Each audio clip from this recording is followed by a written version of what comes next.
He doesn't get any of the shine because he's never been the best player on a team. Right now, he's clearly the third best player on his own team. But as far as the best third wheel any team's ever had, he's got to be at the top of the list. In the history of the NBA. Like Absolutely.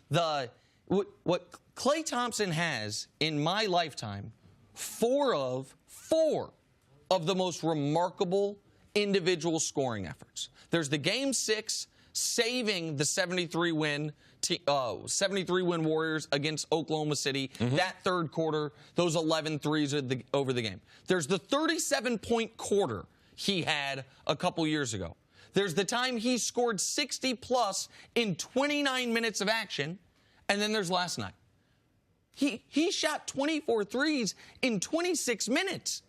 Do you know how exhausting that is?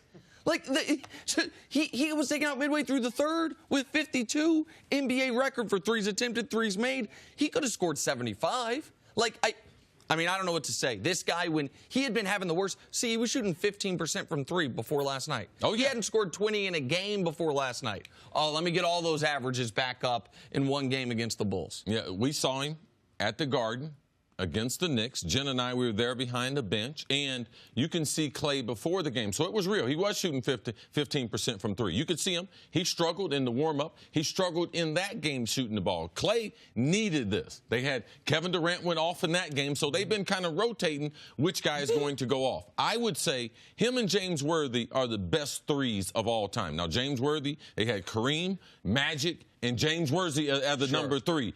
That's when Showtime was one of the best basketball teams. This right here, when what Klay's doing, phenomenal. How special was it, Jenna? Last night, 52 points, 56 dribbles, 96 seconds. That's how long he had. That's how long he had the ball.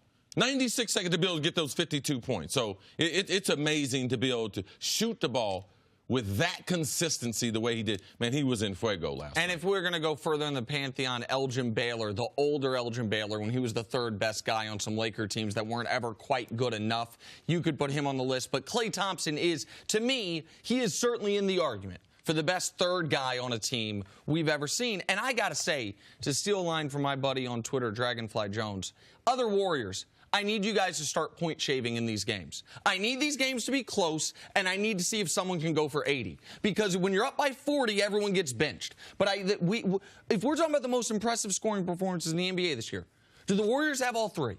Steph's 50 through 3, Klay's 50 through 3, and Durant's 25 in the fourth quarter in the game you were at. Like that, and I guess Blake's 50-point game. These guys... Jen and I show up, they keep it close, or at least for three and a half quarters. 8 minutes. Yeah, and then they bust him in the head in the fourth quarter. What was your reaction to the Cavs firing Ty Lue? I went out on Canal Street, and I got me some bags because I'm giving away a lot of my clothes and everything because I lost a little weight and then also fashion forward. But I got all my Cavs gear.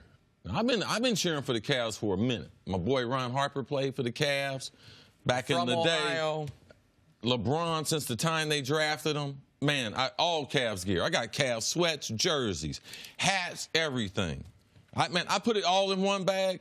I'm headed over to Career Gear later on today. They get ready to get all my Cavs stuff because Ty Lue was the last thing. I like Ty Lue.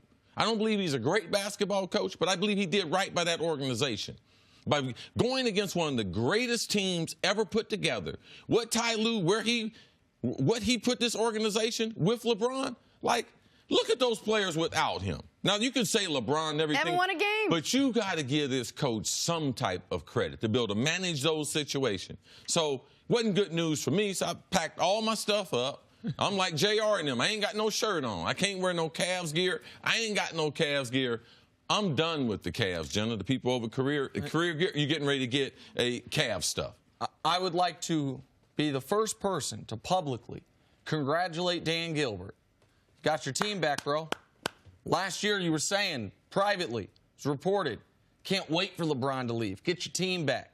Well, now LeBron's gone. Got rid of Ty Lue, most successful coach in the history of Cleveland. Not the Cleveland Cavaliers, Cleveland, the city. You got rid of Damon Jones, too, just because he's LeBron's guy. Sure, no problem. You're the worst team in the NBA. Greg Popovich would have been 0-6 this year with this Cavs team. I was saying it last year. I was saying it this offseason. I saw Vegas set the over-under at 31.5. No chance. This was a 20-win team last year that LeBron carried to 50. And so that's the level of talent on the roster. To put this at the feet of Ty Lue is an abomination. And I can tell you for a fact. Yeah, I don't think them firing them, they're putting it at the feet of Ty Lue. It just lets you know the overall dysfunction. Like, you don't go to 4 straight finals and then after 6 games decide he can't coach anymore. Well, that, to me, like, that there was, what are they doing? He and Kobe Altman never got on the same page. Kobe Altman wanted them to play the young guys more. Ty Lue was partial to the veterans. Or else, I mean, because if it was something we just wanted to turn the page entirely, you do it in the offseason. Before the season It's a difference in philosophy. But here's the reality, that last year's Cavs, as great as LeBron is, they were going to go the other way. I was going to have to eat more crow on this television show than anyone's ever done, because they could have missed the playoffs. Talk to guys, veterans on that Cavs team. Ty Lue kept them together. When LeBron was touch and go, when LeBron maybe was losing touch on the season, Ty Lue kept them together. He took over a team mid-season 3 years ago and led that team. I think people forget to the. He takes over mid-season, leads them to an NBA Finals. Your bad decision by hiring David Blatt. He takes over under very adverse circumstances. NBA Finals down 3-1. They win the championship. Go ask people what happened in the locker room of Game 7 on the road against, up to that point, the greatest team ever. Ty Lue challenging LeBron. We need more out of you, LeBron. We need you to be better, LeBron. LeBron getting mad, going to James Jones, saying, what's he talking about? And James Jones saying, Ty is right. And then they win the title. How about last year? You lose Kyrie Irving right before the year. Your trade haul for forces him his way out. Is terrible. You have to remake the roster 3 times. Kevin Love leaves the team. Ty Lue has to briefly leave the team due to health issues. Comes back. What do? Game 7 on the road in Boston, where LeBron's second best player is Jeff Green. Ty Lue's part of that win. To act like anyone could have coached this Cavs team, anyone could have coached LeBron, it's not accurate. It's disrespectful to Ty Lue, and it's why Dan Gilbert is who he is. Dan Gilbert believes that LeBron was responsible for all of it, that LeBron coached the team, that LeBron kept the team together, that LeBron won the titles. I'm sure he assumed that it was all LeBron James, and Ty Lue's coaching was no part of it because they come into this year. And I'm sure this was what he wanted to do earlier on. Why he waited 6 games is a little mind-boggling. This is all about ego. It's all about ego. He wants control of his organization. He's got it.